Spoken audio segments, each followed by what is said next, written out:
The phone sports a 5.99-inch HD and display with a 2.5D curved glass on top of it, while the phone comes with 3GB/4GB of RAM and 32GB/64GB of expandable storage.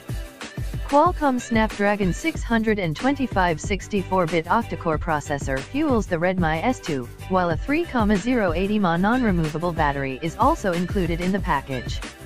12 megapixel, 1.25 pixel size, f/2.2 aperture, PDAF, and 5 megapixel cameras are included on the back of the phone, while a 16 megapixel camera sits on the device's front side.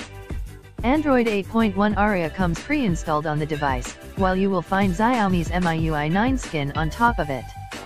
Facial scanning is also a part of the package here, as the phone will utilize its front-facing camera in order to scan your face, if that's a security method you prefer, though keep in mind that a fingerprint scanner is more secure, and also more reliable.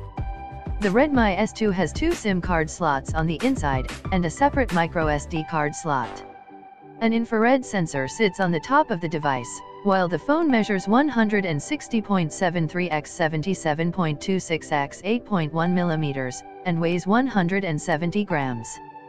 The phone comes in champagne gold, platinum silver, and rose gold color variants, while its 3GB and 4GB RAM variants are priced at 999 yuan, $156, and 1,299 yuan, $204, in China, respectively. It is still unknown when will the phone become available, but chances are it will go on sale soon.